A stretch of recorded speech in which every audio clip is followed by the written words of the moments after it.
So in previous video we have discussed how to create a queue using struct। तो हमने देखा था कि कैसे हमने डिक्लेयर किया था क्यू के एलिमेंट्स को स्ट्रक्ट में। तो हमने उसमें पॉइंटर एरे का यूज किया था। सो आज हम समझेंगे कि क्यों हमने पॉइंटर एरे का यूज किया था। सो मान लीजिए कि अगर हम पॉइंटर एरे की जगह हम फिक्स्ड एरे का साइज फिक्स्ड एरे यूज करते हैं तो क्या होता है कि जो क्यू के एलिमेंट्स है वो हमारे फिक्स हो जाएंगे, हम उसको चेंज नहीं कर सकते। और हमें अगर उनको चेंज करना होगा तो हमें उसको कंपाइल टाइम में चेंज करना होगा, मतलब कि कोड के अंदर जाके उसको यहाँ पे हमको यहाँ पे 10 की जगह 12 करना होगा। जैसे हमको 12 एलिमेंट स्टोर करना है तो 12 करना पड़ेगा, पर रन टाइम में हम उसको चेंज नहीं कर सकते। यहाँ पे फिक्स्ड मेरे पास आ जाती है। सो क्या होगा कि अगर आप ये फिक्स्ड एरे यूज करते हैं तो क्या होगा कि every Q will have always an array of exact 10 elements even if you need 3 और 5। मतलब कि अगर आपको 3 और 5 एलिमेंट्स ही चाहिए तो आपके पास 10 एले का एलिमेंट डिक्लेयर हो जाएगा, और 3-5 एलिमेंट अगर आप करते हैं बाकी की जो जगह होती है वो वेस्ट हो जाती है। सो क्या ये टोटली वेस्टेज ऑफ मेमोरी है। अगर मान लीजिए कल को आपको if you tomorrow you want a queue of size 50, तो you have to change your code and recompile. मतलब आपको कोड के अंदर ही चेंज करना पड़ेगा। ऐसे यहाँ पे आके आपको 10 की जगह 12, 50 या 50 रखना पड़ेगा, तब जाके 50 एलिमेंट्स इनपुट कर पाएंगे क्यू के अंदर। अदरवाइज नहीं हो पाएगा आपको रन टाइम में, तो ये पॉसिबल नहीं है। तो ये बहुत ही क्या है, इनफ्लेक्सिबल है, ये फ्लेक्सिबल नहीं है कोड। इसीलिए हम यहाँ पे ये ना यूज करके हम पॉइंटर यूज करते हैं। सो अगर हम एक पॉइंटर यूज करते हैं तो उसमें क्या होता है, डायनेमिक मेमोरी एलोकेशन। जो कि मेमोरी यहाँ पे क्या होती है, मेमोरी एलोकेट स्टैक में होती है, जो कि स्टैक मेमोरी बहुत कम होती है। पर यहाँ पे जब ये डायनेमिक मेमोरी एलोकेशन होता है तो जो भी स्टोरेज होता है वो हीप में होता है। सो क्या होता है, उसके अंदर बहुत स्टोरेज होती है, तो आप उसको उसका यूज कर सकते हैं मेमोरी एरे क्रिएट करने के लिए।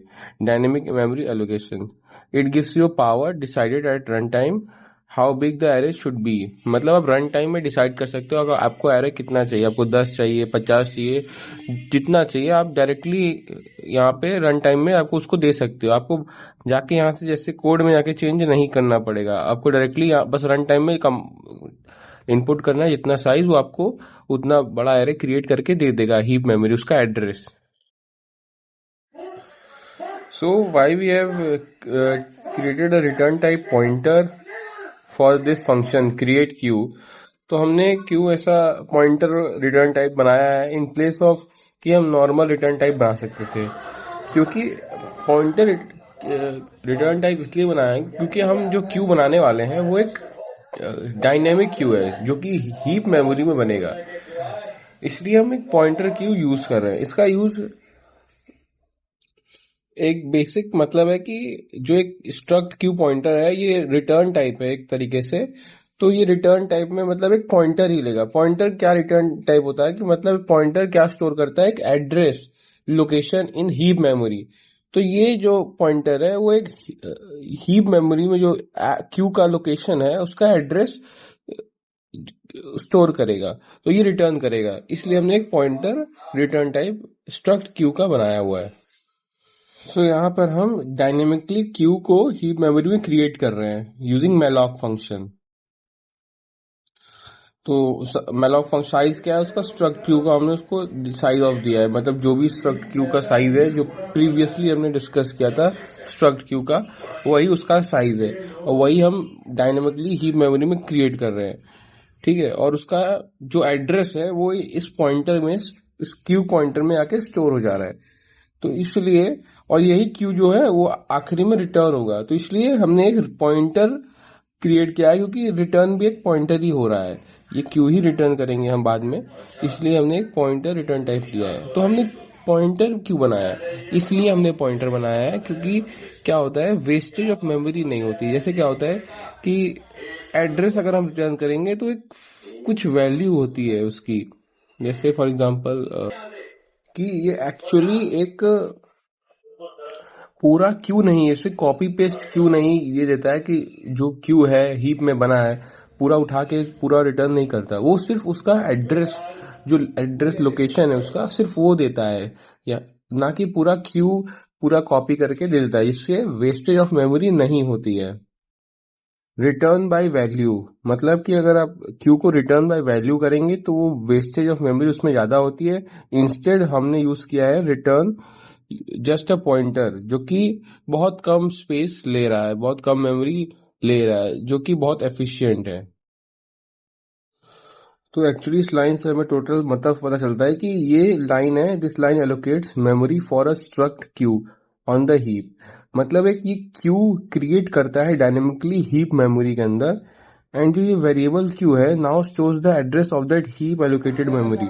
तो ये एक्चुअली जो क्यू क्रिएट हुआ है हीप मेमोरी में, पूरी उसको नहीं होल्ड करता है, बल्कि सिर्फ उसके लोकेशन को, उसको पॉइंट करता है, उसके एड्रेस को। तो Q stores the address of that heap located memory, and हम क्यू इसको हीप मेमोरी बना रहे हैं, क्योंकि स्टैक क्यू नहीं स्टैक मेमोरी में क्रिएट कर रहे हैं। हम इसलिए नहीं कर रहे क्योंकि स्टैक मेमोरी क्या होती है, लिमिटेड होती है, बहुत कम होती है, जिसके कारण आपको स्टैक ओवरफ्लो प्रॉब्लम्स हो सकती है। पर हम अगर क्योंकि जब हम बड़ी वैल्यू से डील करते हैं, जब आपको बहुत कम जैसे 10-12 एलिमेंट्स यूज करने या 100-50, तो आप स्टैक इसमें ये स्टैक मेमोरी यूज कर सकते हैं। पर आपको बहुत ज्यादा वैल्यू स्टोर कर लिए क्यू के अंदर, तो आप फिर इसको हीप मेमोरी यूज करते हैं, हीप मेमोरी क्रिएट करके क्यू को उसके अंदर फिर एक पॉइंटर का यूज करके उसमें एड्रेस एलोकेट करते हैं। इसलिए ये बेनिफिशियल होता है पॉइंटर का यूज करना। और फिर अगर आपको स्मॉल एलिमेंट्स यूज करना है फॉर मतलब कि आपको बस प्रोग्रामिंग करनी है स्कूल लेवल की, तो आप नॉर्मल से भी कर सकते हैं। और हम यहाँ पे टाइपकास्टिंग करते हैं स्ट्रक्ट क्यू का। क्यों करते हैं? क्योंकि जब मैलॉक है वो क्या हमें रिटर्न करता है, एक पॉइंटर, एक एड्रेस लोकेट करता है, पर हमें वो पता नहीं होता कि वो किस डेटा टाइप को वो एलोकेट मतलब वो पॉइंट कर रहा है। That memory has no data type just bytes, मतलब हमें पता नहीं होता कि वो किस मेमोरी को कर रहा है, बस एक वॉइड पॉइंटर के देता है कि मतलब वो किसी डेटा को कर रहा है, पॉइंट कर रहा है। पर जब हम उसका टाइप कास्टिंग कर देते हैं स्ट्रक्ट क्यू, तो इससे ये पता चलता है कि ये एक स्ट्रक्ट क्यू के ऑब्जेक्ट को पॉइंट कर रहा है।